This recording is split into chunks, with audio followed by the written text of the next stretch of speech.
जय हिंद विद्यार्थियों, आपका स्वागत है आपके अपने इस YouTube channel online Gurukul teaching पर। हम कर रहे हैं तैयारी सीटेट, यूपीटेट और बीएड एंट्रेंस एग्जाम की। और आज का जो हमारा प्रैक्टिस सेट है वह है हिंदी व्याकरण का। यह हमारा 27वां प्रैक्टिस सेट है। इसमें मैंने प्रीवियस ईयर में जितने भी टॉप क्वेश्चन पूछे गए हैं हिंदी व्याकरण के, चाहे वो सीटेट हो, चाहे यूपीटेट हो, चाहे बीएड एंट्रेंस एग्जाम हो या फिर कोई भी अदर कॉम्पिटिटिव एग्जाम हो, उनमें से हिंदी व्याकरण के मैंने टॉप टॉप क्वेश्चन सेलेक्ट करके इस वीडियो में रखे हैं। क्योंकि आप बीएड कर चुके हैं या बीटीसी कर चुके हैं, डीएलएड कर चुके हैं, तो आप अदर कॉम्पिटिटिव एग्जाम की भी तैयारी कर ही रहे होंगे। तो इसलिए मैंने अदर कॉम्पिटिटिव एग्जाम के भी टॉप क्वेश्चन सेलेक्ट करके इस वीडियो में रखे हैं, ताकि आपकी तैयारी अच्छे से हो सके और आपको पता चले कि कैसे प्रश्न जो हैं वो प्रीवियस ईयर में पूछे जा चुके हैं। अगर आपने हमारी पिछली वीडियो को अभी तक नहीं देखा है तो आप हमारी प्लेलिस्ट पर जाकर उन वीडियो को देख सकते हैं। और अगर नए हैं तो चैनल को अभी सब्सक्राइब करना है, साथ ही साथ बेल आइकन को ऑल पर सेट करना है, ताकि आपको आने वाले लेटेस्ट वीडियो की नोटिफिकेशंस मिलती रहे। और वीडियो को शेयर करें अपने दोस्तों के पास, जितना हो सके। आपका ही अपना चैनल है। टॉप 30 क्वेश्चन मैंने सेलेक्ट करके इस वीडियो में रखे हैं। अगर आप उनमें से 25 भी सही कर पाए तो आप भी कर सकते हैं इनमें से कोई सा भी एग्जाम क्रैक। आप कितने तैयार हैं और आपका स्कोर क्या रहा है, आप मुझे वीडियो के अंत में जरूर बताएं। तो चलिए शुरू करते हैं इस वीडियो को और देखते हैं अपना पहला प्रश्न। ये सभी प्रश्न प्रीवियस ईयर में पूछे जा चुके हैं, तो वीडियो को पूरी देखें और ध्यान से देखें। बिल्कुल इजी से हार्ड की तरफ चलेंगे। तो पहला प्रश्न है, वर्णमाला किसे कहते हैं? शब्द समूह को, वर्ण समूह को, शब्द गणना को या व्यवस्थित वर्ण समूह को? तो वर्णमाला किसे कहते हैं? वर्णमाला कहते हैं वर्णों के व्यवस्थित समूह को, यानी ऑप्शन जो है वो डी हमारा बिल्कुल सही है। हिंदी वर्णमाला में टोटल 52 वर्ण होते हैं। इसमें 11 तो स्वर होते हैं और 33 जो होते हैं वो व्यंजन होते हैं। 2 अयोग वाह होते हैं और साथ ही साथ 4 जो हैं वो संयुक्त व्यंजन भी होते हैं। इसके अलावा अंतस्थ और ऊष्म व्यंजन आप सभी को पता है। तो इस प्रश्न का सही उत्तर है डी। तो बढ़ते हैं अगले प्रश्न की तरफ। निम्नलिखित शब्दों में से किस शब्द में द्वित्व व्यंजन है? पुनः, इलाहाबाद, दिल्ली या उत्साह? देखो, जब दो समान व्यंजन एक साथ आते हैं तो उनमें से एक जो है वो हलंत यानी आधा हो जाता है। जैसे रस्सी, खट्टा। तो अगर मैं रस्सी की बात करूं तो रस्सी कैसे लिखा जाएगा? रस्सी ऐसे लिखा जाएगा। इसमें दो व्यंजन एक साथ आ रहे हैं और उनमें से एक व्यंजन जो है वो आधा यानी हलंत हो जाता है। तो यही द्वित्व व्यंजन कहलाता है। तो इनमें से कौन सा द्वित्व व्यंजन है? तो देखो, यहाँ दिल्ली में लय जो है वो 2 बार आ रहा है और एक में हलंत है यानी आधा है। तो इस प्रश्न का सही उत्तर है सी। तो बढ़ते हैं अगले प्रश्न की तरफ। निम्नलिखित में से कौन एक संयुक्त व्यंजन नहीं है? अक्षय, शय, त्रय या ज्ञ? अगर संयुक्त व्यंजन की बात की जाए तो संयुक्त व्यंजन किसे कहते हैं? वे व्यंजन जो दो व्यंजनों या दो से अधिक व्यंजनों के योग से मिलकर बने हों, वे संयुक्त व्यंजन कहलाते हैं। तो संयुक्त व्यंजन टोटल कितने होते हैं? टोटल होते हैं 4। कौन कौन से? अक्षय, त्रय, ज्ञ और एक और होता है, वो होता है श्रेय। ये चारों ही संयुक्त व्यंजन कहलाते हैं। तो इनमें से जो संयुक्त व्यंजन नहीं है वो है बी, यानी ऑप्शन जो है वो बी हमारा यानी शय बिल्कुल सही है। तो बढ़ते हैं अगले प्रश्न की तरफ। निम्नलिखित में से कौन सा ध्वज शब्द का पर्यायवाची नहीं है? झंडा, केतु, निहार या पताका? देखो, इनमें से ध्वज का पर्यायवाची कौन कौन से हैं? तो वो है झंडा भी है, केतु भी है, पताका भी है। लेकिन निहार जो है वो ध्वज का पर्यायवाची नहीं है। यह ओस का पर्यायवाची है। किसका है? ओस का पर्यायवाची है। तो इस प्रश्न का जो सही उत्तर है वो है सी। तो बढ़ते हैं अगले प्रश्न की तरफ। लौकिक शब्द का विलोम क्या है? अलौकिक, भौतिक, सांसारिक या राजनीतिक? तो लौकिक शब्द का जो विलोम शब्द है वो है अलौकिक, यानी ऑप्शन जो है वो ए हमारा बिल्कुल सही है। अगर बात करें भौतिक की तो भौतिक का जो विलोम शब्द होता है वो होता है आध्यात्मिक। तो इस प्रश्न का जो सही उत्तर है वो है ए। तो बढ़ते हैं अगले प्रश्न की तरफ। कवि शब्द में कौन सी संज्ञा है? व्यक्तिवाचक, जातिवाचक, द्रव्यवाचक या भाववाचक? देखो, बात करें अगर व्यक्तिवाचक संज्ञा की तो व्यक्तिवाचक संज्ञा किसे कहते हैं? कि वे शब्द जो किसी विशेष व्यक्ति या वस्तु का बोध कराए। जैसे दिल्ली, दिल्ली एक शहर का नाम है। गंगा, गंगा एक नदी का नाम है। तो ये सभी व्यक्तिवाचक संज्ञा के उदाहरण हैं। अगर बात करें द्रव्यवाचक संज्ञा की तो द्रव्यवाचक संज्ञा किसे कहते हैं? जो द्रव्य का बोध कराए, जैसे तेल, दूध, पानी। और भाववाचक संज्ञा किसे कहते हैं? भाववाचक संज्ञा जो भाव का बोध कराए, जैसे बचपन, बुढ़ापा। ये सभी भाववाचक संज्ञा के उदाहरण हैं। और जो शब्द किसी व्यक्ति, वस्तु या स्थान की संपूर्ण जाति का बोध कराते हैं, जैसे कंप्यूटर, पुस्तक, नदी। ये सभी जो है वो जातिवाचक संज्ञा है। कैसे? कि कंप्यूटर में कौन कौन से कंप्यूटर आते हैं? कंप्यूटर का एक पूरी एक जाति है जिसमें मिनी कंप्यूटर, माइक्रो कंप्यूटर और सुपर कंप्यूटर आते हैं। ऐसे अगर पुस्तक की बात की जाए तो पुस्तक में हिंदी की, गणित की, जीव विज्ञान की, आपकी साइकोलॉजी की, ये पुस्तकें आती हैं। ऐसे ही नदी शब्द जो है उसमें भी गंगा, यमुना, ब्रह्मपुत्र, कावेरी, गोदावरी ये सभी नदियां आती हैं। तो यानी नदी शब्द भी एक जाति का बोध करा रही है कि नदी जो है एक जाति है। ऐसे ही कवि शब्द भी एक जाति का बोध कराता है, यानी कवि जो है वो एक जातिवाचक संज्ञा है, यानी ऑप्शन जो है वो बी हमारा बिल्कुल सही है। तो बढ़ते हैं अगले प्रश्न की तरफ। निम्न में से शुद्ध वाक्य कौन सा है? राम ने एक थैला और दो पुस्तकें खरीदी। राम ने एक थैला और दो पुस्तकें खरीदी। राम ने एक थैला और दो पुस्तकें खरीदा या राम ने एक थैला और दो पुस्तकें खरीदे।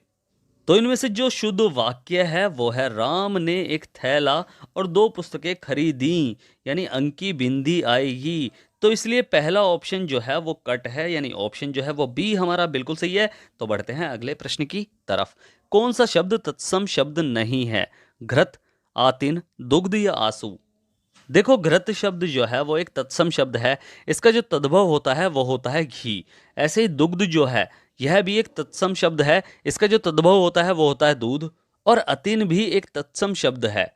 लेकिन आंसू जो है वो एक तद्भव शब्द है। इसका जो तत्सम होता है वो होता है अश्रु। यानी ऑप्शन जो है वो डी हमारा बिल्कुल सही है। तो इस प्रश्न का सही उत्तर है डी। तो बढ़ते हैं अगले प्रश्न की तरफ। वर्तनी की दृष्टि से इनमें से कौन सा शब्द सही है? यानी उज्जवल शब्द की सही वर्तनी क्या है? ए, बी, सी या डी?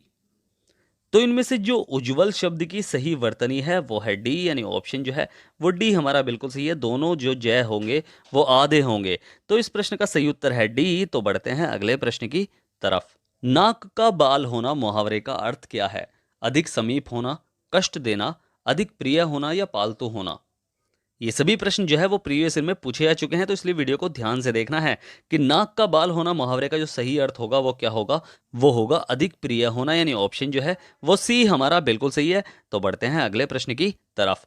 शरीर में इक प्रत्यय लगाने पर कौन सा शब्द बनेगा? शरीरिक, शारीरिक, शारीरिक या फिर शारीरिक? तो शरीर में इक प्रत्यय लगाने से जो शब्द बनता है वो बनता है शारीरिक, यानी ऑप्शन जो है वो सी हमारा बिल्कुल सही है। पहले आएगी बड़ी की मात्रा, फिर आएगी छोटी की मात्रा। तो इस प्रश्न का जो सही उत्तर है वो है सी। तो बढ़ते हैं अगले प्रश्न की तरफ। शोक किस रस का स्थायी भाव है? शांत, करुण, हास्य या वीर? देखो, वीर रस का स्थायी भाव क्या है? वीर रस का स्थायी भाव होता है उत्साह। हास्य रस का हास, करुण रस का शोक और शांत रस का होता है शम, निर्वेग, वितराग और वैराग्य। तो शोक किस रस का स्थायी भाव है? वो है बी, यानी करुण रस का, यानी ऑप्शन जो है वो बी हमारा बिल्कुल सही है। रसों की संख्या कितनी है? रसों की संख्या 9 है, यानी स्थायी भाव भी कितने होंगे? स्थायी भाव भी 9 ही होंगे। संचारी भाव 33 होते हैं, ये भी आपको याद रखना है। तो इस प्रश्न का सही उत्तर है बी। तो बढ़ते हैं अगले प्रश्न की तरफ। प्रागैतिहासिक का अर्थ क्या है? सभ्यता के विकास का इतिहास, आदि मानव की संस्कृति, लिखित इतिहास के बाद का या लिखित इतिहास के पहले का? तो प्रागैतिहासिक का अर्थ क्या होता है? वो होता है लिखित इतिहास के पहले का, यानी प्री हिस्टोरिक, यानी ऑप्शन जो है वो डी हमारा बिल्कुल सही है। यह प्रश्न एग्जाम में 2 से 3 बार पूछा गया है। तो इस प्रश्न का सही उत्तर है डी। तो बढ़ते हैं अगले प्रश्न की तरफ। अन्वेषण का सही विच्छेद क्या होगा? अन प्लस वेषण, अनु प्लस एषण, अनु प्लस एषण या अनु प्लस वेषण? तो अन्वेषण का जो सही संधि विच्छेद होगा वो होगा अनु प्लस एषण, यानी ऑप्शन जो है वो सी हमारा बिल्कुल सही है। इसमें कौन सी संधि होगी? जब एक ही मात्रा आपको दिख जाए ना, जब आपको लगे कि इसमें स्वर संधि है और उसमें एक ही मात्रा लग रही है, तो वो क्या है? वो एक यण संधि का उदाहरण है। तो इस प्रश्न का सही उत्तर है सी। तो बढ़ते हैं अगले प्रश्न की तरफ। अष्टाध्यायी शब्द में कौन सा समास है? द्विंद, तत्पुरुष, कर्मधारय या फिर द्विगु? देखो, अष्टाध्यायी का जो समास विग्रह होगा वो क्या होगा? वो होगा 8 अध्यायों का समाहार। और जिस शब्द में पहला शब्द संख्यावाचक विशेषण हो और वह एक समूह का बोध कराए, तो वह कौन सा समास होता है? तो वो होता है द्विगु समास, यानी ऑप्शन जो है वो डी हमारा बिल्कुल सही है। जैसे नवरत्न, यानी 9 रत्नों का समूह। तो जो भी समूह की तरफ इंगित करे और उसका पहला वर्ड जो हो वो एक संख्यावाचक विशेषण हो, तो बस वहां द्विगु समास होगा। जहां दोनों पद प्रधान हो और बीच में और का लोप हो, जैसे माता पिता पाप पुण्य, ये सभी जो है द्वंद्व समास के उदाहरण हैं। और जहां समास विग्रह करने पर आपको कारक चिन्ह नजर आए, तो वहां तत्पुरुष समास होगा। और कर्मधारय समास में क्या होता है? पहला शब्द विशेषण होता है, दूसरा विशेष्य होता है। बट अगर यहाँ बहुव्रीहि समास होता ऑप्शन में, तो ये बहुव्रीहि समास का भी उदाहरण है। अगर आपको दो चीज एक साथ दिख जाए, द्विगु समास या बहुव्रीहि समास, तो आपको बहुव्रीहि समास पे ही टिक लगाना है। तो इस प्रश्न का सही उत्तर है डी। तो बढ़ते हैं अगले प्रश्न की तरफ। ऊंट की चोरी निहुरे निहुरे का क्या अर्थ है? जान जोखिम में डालना, बड़े काम छिपकर नहीं किए जा सकते, उद्दंड व्यक्ति की दुष्टता या किसी की वस्तु किसी दूसरे को देना। तो ऊंट की चोरी निहुरे निहुरे का जो अर्थ होता है वो होता है बड़े काम छिपकर नहीं किए जा सकते, यानी ऑप्शन जो है वो बी हमारा बिल्कुल सही है। तो बढ़ते हैं अगले प्रश्न की तरफ। किसी बात का गूढ़ रहस्य जानने वाला वाक्य के लिए एक शब्द है, मर्मज्ञ, सुविज्ञ, विद्वान या निगूढ़। तो किसी बात का गूढ़ रहस्य जानने वाले के लिए जो एक शब्द होता है वो होता है मर्मज्ञ, यानी ऑप्शन जो है वो ए हमारा बिल्कुल सही है। तो बढ़ते हैं अगले प्रश्न की तरफ। दोहा छंद में कितनी मात्राएं होती हैं? 24, 26, 28 या 30? देखो, दोहा छंद में पहले और तीसरे चरण में तो 13-13 मात्राएं होती हैं और दूसरे और चौथे चरण में 11-11 मात्राएं होती हैं। तो 13 और 11 कितने हो गए? 24 मात्राएं, यानी ऑप्शन जो है वो ए हमारा बिल्कुल सही है। तो बढ़ते हैं अगले प्रश्न की तरफ। मैया मैं तो चंद्र खिलौना ले हूं, पंक्ति में कौन सा अलंकार है? उत्प्रेक्षा, यमक, रूपक या उपमा? देखो, अगर ऑप्शन के अकॉर्डिंग देखा जाए तो यमक अलंकार में क्या होता है, जहां एक शब्द एक से अधिक बार आए और प्रत्येक बार उसका अर्थ भिन्न भिन्न हो, यहां कोई शब्द बार बार रिपीट नहीं हो रहा है, तो इसलिए यमक अलंकार जो है वो इसका सही उत्तर नहीं है। उत्प्रेक्षा अलंकार की बात की है, जहां उपमेय में उपमान की संभावना दर्शाई जाए, वह उत्प्रेक्षा अलंकार होता है। इसके जो हिंट होते हैं वो होते हैं मनु मानहु और जनु जानहु। तो यहाँ कोई भी ऐसा वर्ड नहीं आया है जो मनु या मानहु, जनु, जानहु ऐसे कोई वर्ड आपको मिल रहा हो, तो इसलिए ये भी ऑप्शन कट हो गया। जहाँ उपमेय में उपमान की समानता दर्शाई जाए वहाँ उपमा अलंकार होता है, जैसे सागर सा हृदय, यानी एक वस्तु की समानता दूसरी वस्तु से की जाए तो वहाँ उपमा अलंकार होता है। इसके जो हिंट होते हैं वो होते हैं सा, जैसा, सरिस, यानी जितने भी समानता दर्शाने वाले शब्द हैं ना, वे सभी जो हैं वो उसके हिंट होते हैं, इसके हिंट होते हैं। तो इसलिए ये ऑप्शन भी कट गया, क्योंकि इसमें सा वगैरह कोई जैसा वर्ड कुछ है नहीं। तो बचा क्या है? बचा है रूपक। रूपक में क्या होता है कि जहां गुण की अत्यंत समानता दिखाने के लिए उपमेय में उपमान का अभेद आरोप कर दिया जाता है। जैसे इस वाक्य में कहा गया है कि चंद्र खिलौना, यानी उसने मान लिया है कि ये चांद वाला खिलौना है, यानी यह चांद ही है। तो यहाँ अभेद आरोप है एक उपमेय में उपमान का। तो इस प्रश्न का जो सही उत्तर है वो है सी। तो बढ़ते हैं अगले प्रश्न की तरफ। कर्म कारक का चिन्ह क्या है? ने, से, द्वारा, को या को के लिए? देखो, कारक जो है टोटल 8 होते हैं, ये आपको याद रखना है, क्योंकि पेपर में ये भी पूछा जाता है कारक कितने होते हैं। अगर बात करें ने की, तो ने किस कारक का चिन्ह है? तो कर्ता कारक का चिन्ह होता है ये ने, कर्ता ने। से और द्वारा ये किस कारक का चिन्ह है? तो ये करण कारक का चिन्ह है। देखो, को यहाँ भी है और को यहाँ भी है, तो को और के लिए है बस यहाँ। तो को और के लिए किस कारक का चिन्ह है? तो वो है संप्रदान कारक का। और बचा है को, तो को ही कर्म कारक का चिन्ह होता है। कर्ता ने, कर्म को। तो को इस प्रश्न का सही उत्तर है, यानी ऑप्शन जो है वो सी हमारा बिल्कुल सही है। तो बढ़ते हैं अगले प्रश्न की तरफ। सरस्वती पत्रिका के संपादक कौन थे? सूर्यकांत त्रिपाठी निराला, महावीर प्रसाद द्विवेदी, भारतेंदु हरिश्चंद्र या हजारी प्रसाद द्विवेदी?